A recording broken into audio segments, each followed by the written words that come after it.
로마서 8장 31절부터 39절까지 말씀 우리가 함께 나누도록 하겠습니다. 교독합니다. 그런즉 이 일에 대하여 우리가 무슨 말을 하리요? 만일 하나님이 우리를 위하시면 누가 우리를 대적하리요?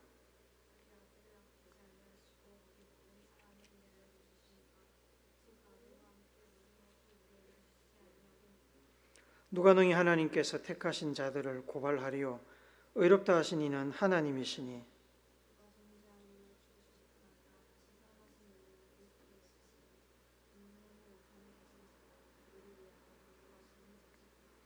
누가 우리를 그리스도의 사랑에서 끊으리요?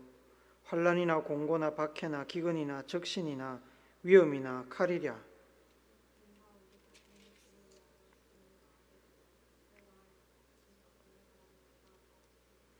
그러나 이 모든 일에 우리를 사랑하시는 이로 말미암아 우리가 넉넉히 이기느니라.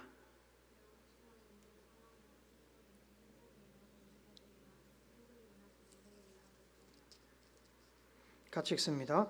높음이나 깊음이나 다른 어떤 피조물이라도 우리를 우리 주 그리스도 예수 안에 있는 하나님의 사랑에서 끊을 수 없으리라.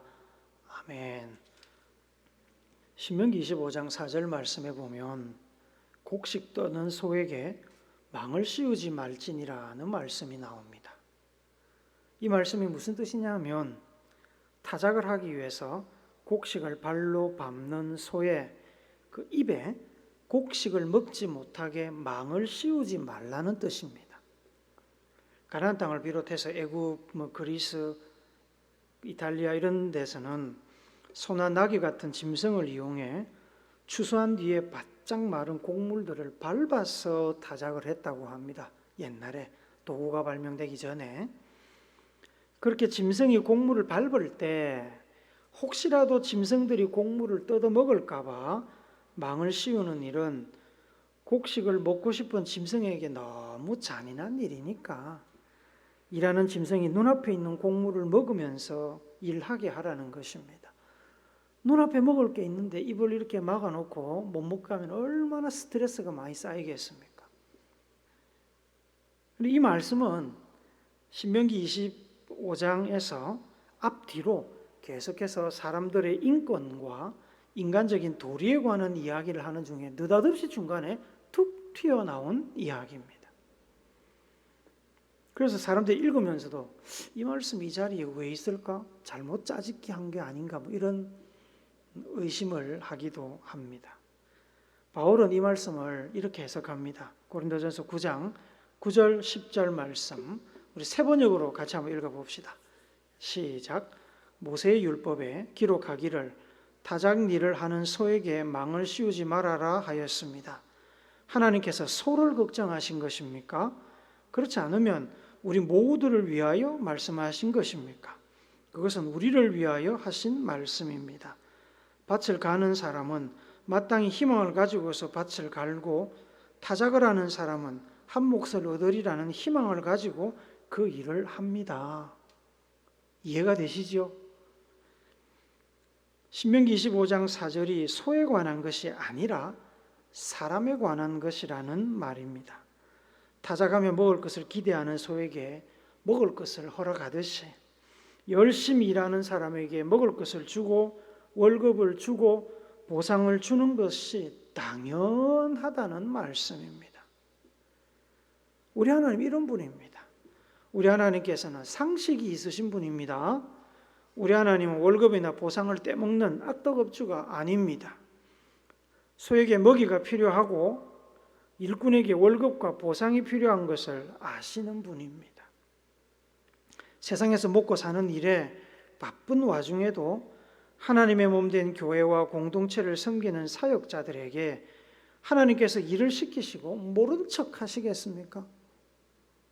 절대로 그렇지 않습니다. 히브리서 11장 6절 말씀 같이 읽습니다. 시작.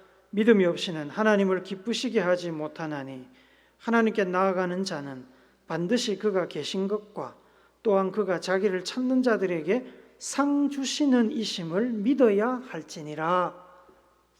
일하고 계십니까? 주를 위해서 상 받기를 기대하십시오. 하나님은 상 주시는 하나님이십니다. 그 상이 여러분 지상에서 받을 수도 있고 천국에서 받을 수도 있습니다. 그 상을 바라보며 사명받은 성도들은, 사역자들은 주어진 일을 최선을 다해야 하는 겁니다. 사도 바울이 그렇게 살았듯이 말입니다. 하지만 여러분, 사역을 하다 보면 어디 일이 잘 풀리기만 하겠습니까? 쓰임 받는 것만으로도 행복한 일이지만 매일매일 삶은 우리의 그 이상처럼 그렇게 행복이나 성공, 형통만으로 채워지지는 않습니다. 사도 바울의 고난을 아십니까? 예수님과 그리스도인들을 박해하고 죽이고 감옥에 보내던 바울은 놀라운 회심을 경험한 뒤에 성령의 인도를 따라 선교를 시작했습니다. 방문하는 도시마다 교회가 세워지고 하나님의 말씀과 능력의 역사가 나타났습니다. 그런데 그렇다고 바울이 어려움이 없었을까요? 그렇지 않습니다. 바울은 놀라운 선교의 열매가 나타나는 그만큼 어려움도 많이 겪었습니다. 고린도후서 11장에 보면 바울이 겪었던 그 고생을 스스로 이야기를 하고 있습니다. 23절부터 28절까지 좀 길지만 같이 읽도록 하겠습니다. 시작. 그들이 그리스도의 일꾼이냐 정신없는 말을 하거니와 나는 더욱 그러하도다.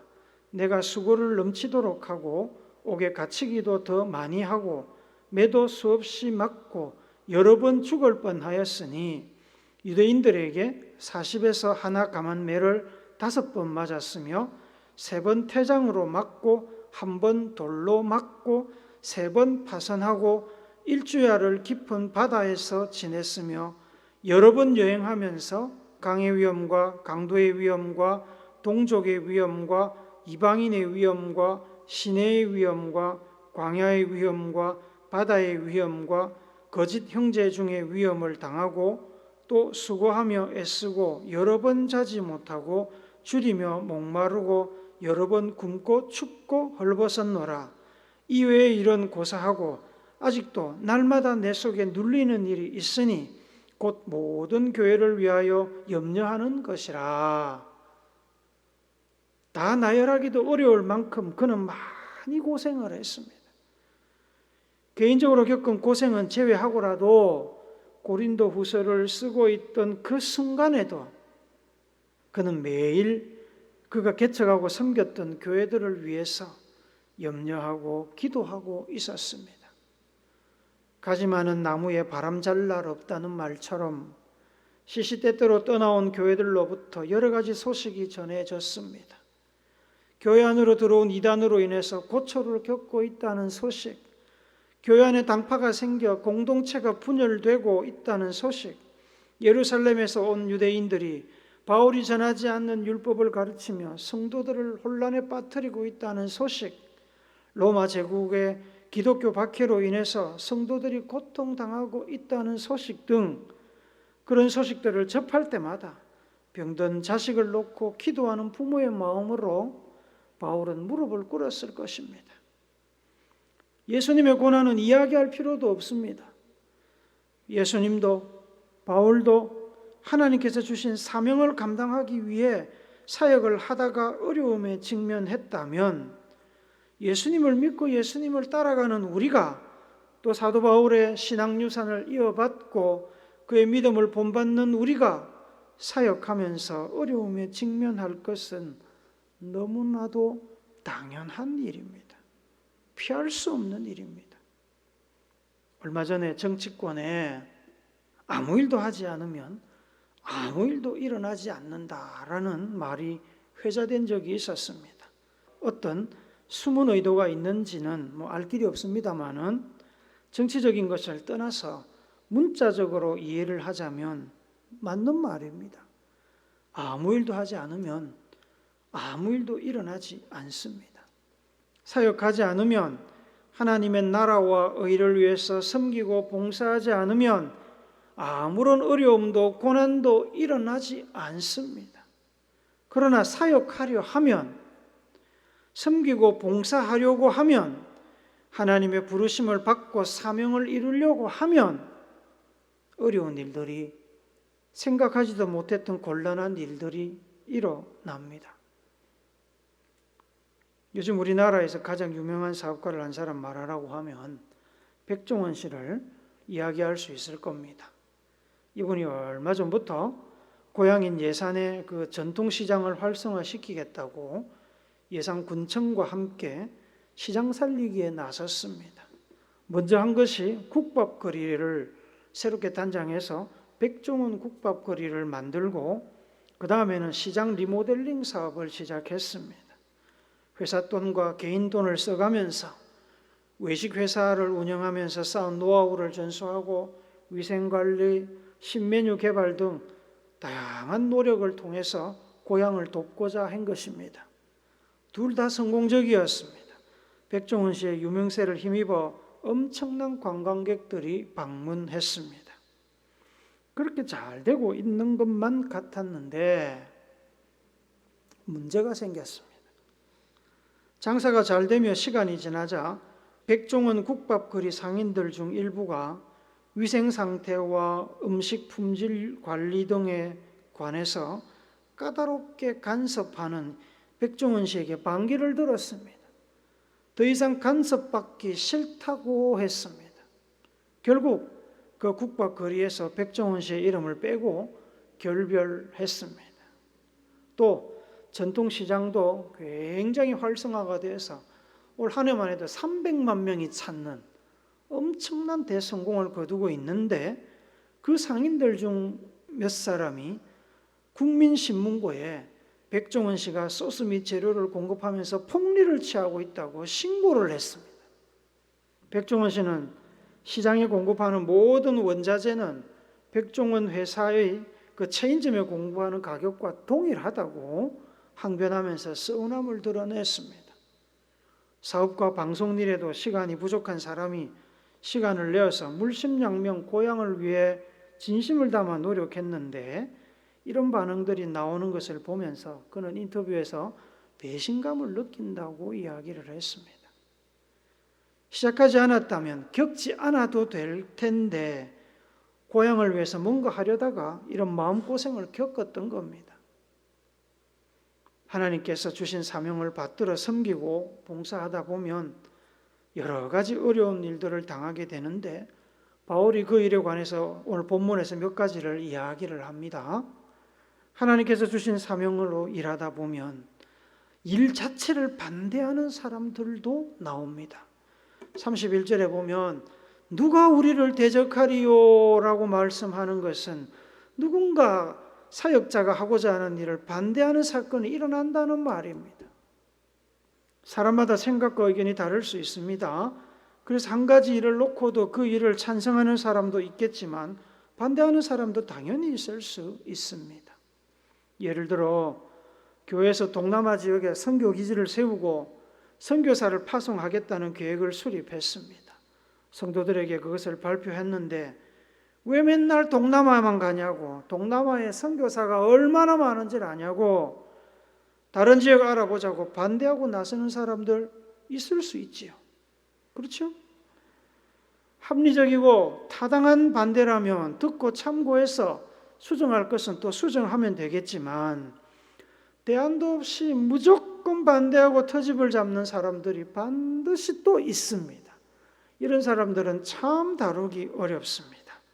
일을 하자는 건지 하지 말자는 건지 진위를 알 수가 없습니다. 자원의 부족 같은 문제도 생길 수 있습니다. 32절에 보니까 하나님이 주시지 않겠느냐라고 말씀하지요. 이 말씀은 열심히 기도하고 응답받는 것은 물론이고 성도들의 호응과 동의를 받았어도 당장에 선교 자금이 부족하거나 인력이 부족하거나 그런 어려운 문제들이 생길 수 있다는 말입니다. 코로나 사태가 터지면서 많은 교회들이 헌금이 줄었습니다.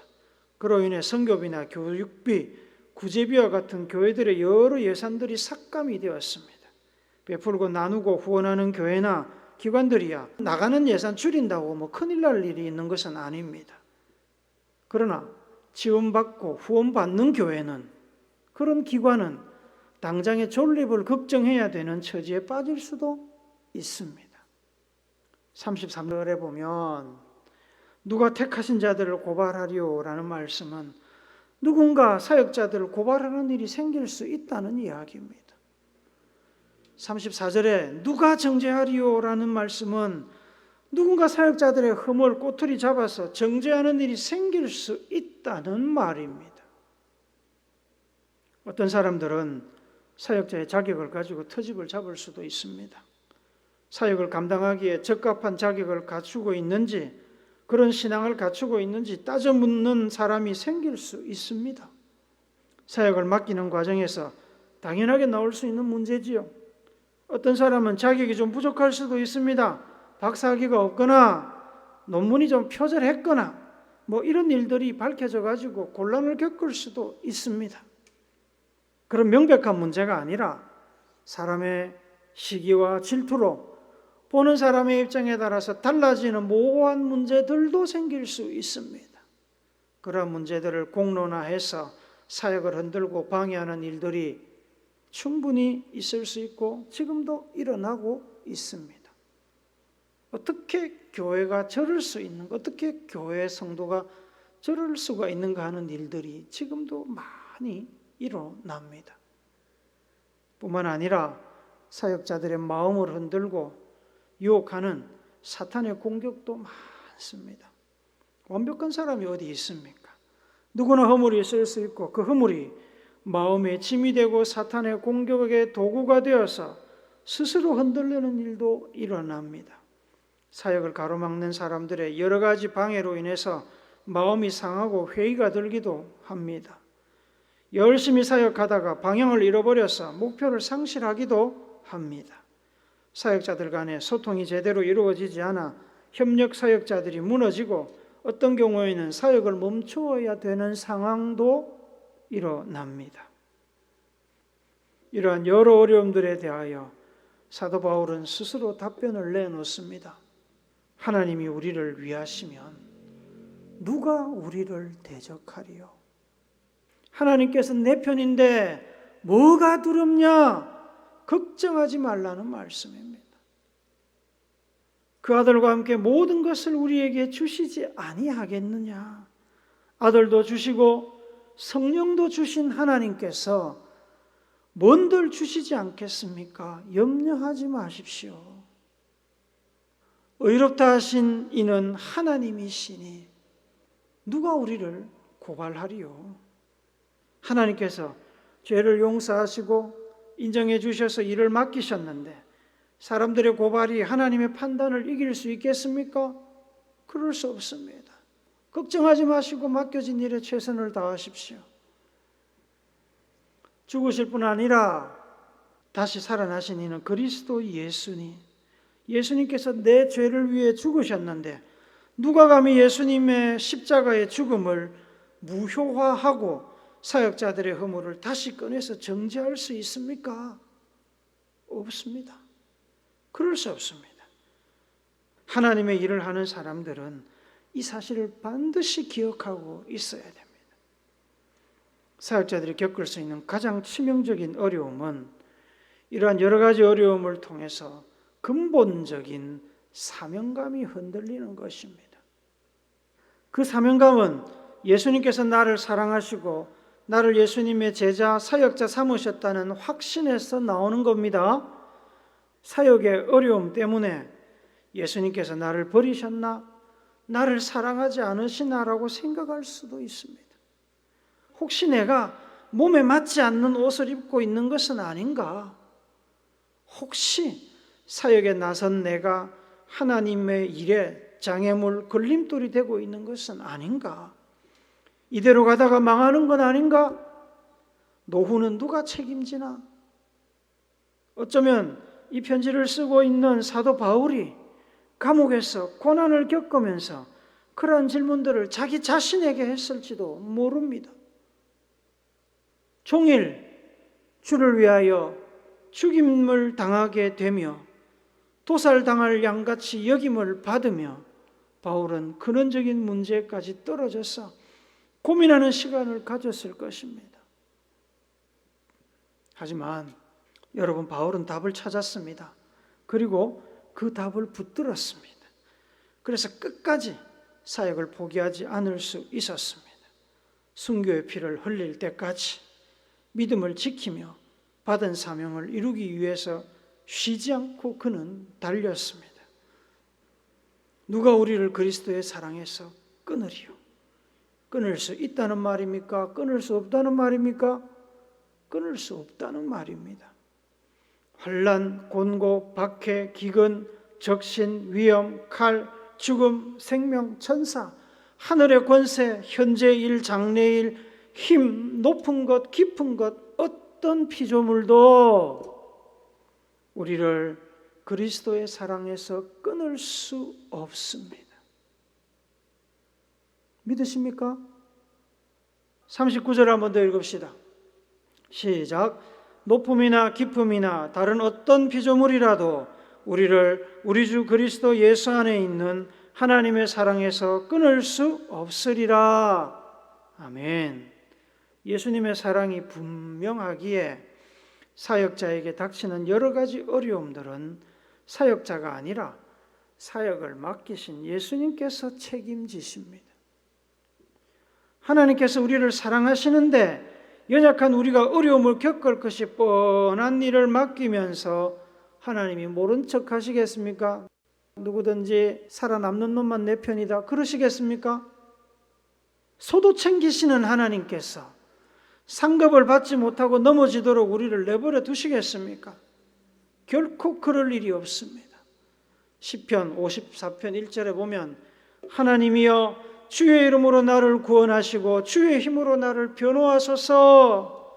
시편 말씀처럼 우리는 다만 하나님께 구하기만 하면 됩니다. 하나님, 날 구원해 주시고 그 주의 힘으로 날 도와주세요. 변호해 주세요. 막아주세요. 보호해 주세요. 그러면 하나님께서 일이 되게 하십니다. 시편 18편 32절부터 39절까지 같이 읽습니다. 시작. 이 하나님이 힘으로 내게 띠띠우시며 내 길을 완전하게 하시며 나의 발을 암사슴 발 같게 하시며 나를 높은 곳에 세우시며 내 손을 가르쳐 싸우게 하시니 내 팔이 놋활을 당기도다. 또 주께서 주의 구원하는 방패를 내게 주시며 주의 오른손이 나를 붙들고 주의 온유함이 나를 크게 하셨나이다. 내 걸음을 넓게 하셨고 나를 실족하지 않게 하셨나이다. 내가 내 원수를 뒤쫓아 가리니 그들이 망하기 전에는 돌아서지 아니하리이다. 내가 그들을 쳐서 능히 일어나지 못하게 하리니 그들이 내 발 아래에 엎드러지리이다. 주께서 나를 전쟁하게 하려고 능력으로 내게 띠띠우사 일어나 나를 치는 자들이 내게 굴복하게 하셨나이다. 아멘. 그래서 사도 바울이 뭐라고 그럽니까? 37절에 보니까 우리를 사랑하시는 이로 말미암아 우리가 넉넉히 이기느니라. 우리를 사랑하시는 이로 말미암아 우리가 넉넉히 이기느니라. 겨우 이기는 것도 아니고 넉넉히 이기느니라. 사랑하는 오늘교 성도 여러분, 하나님께서 맡기신 일은 어렵고 힘들 수 있지만 우리에게 상급을 주시는 복된 일입니다. 다시 말씀드리지만 곡식 떠는 소에게 망을 씌우지 말지니라고 하신 하나님은 상식이 있으신 분입니다. 일을 맡기셨으면 일이 되게끔 하시고 일에 필요한 능력도 주시고 고난을 이길 수 있는 힘도 주십니다. 일에 대한 상급이 명확하신 분입니다. 공짜가 없으신 분입니다.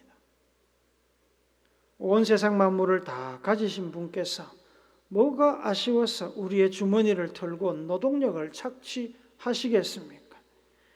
하나님의 나라와 의를 세우는 일은 우리 없이도 하나님 혼자 다 할 수 있습니다.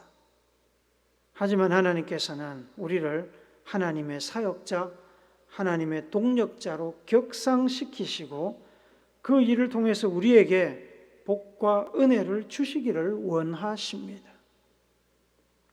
왜 그렇게 하십니까? 여러분과 저를 사랑하시기 때문입니다. 아무도 끊을 수 없는 그 사랑 때문에 우리에게 일을 맡기시고 일을 할 수 있도록 인도해 주십니다. 2024년도에 하나님께서 여러분을 어떤 자리, 어떤 일에 세우실지는 몰라도 주신 사명을 믿음과 사랑의 확신으로 잘 감당하셔서 착하고 충성된 종에게 주시는 칭찬과 복과 상급을 누리시는 여러분 모두가 되시기를 예수님의 거룩하신 이름으로 축복합니다. 아멘.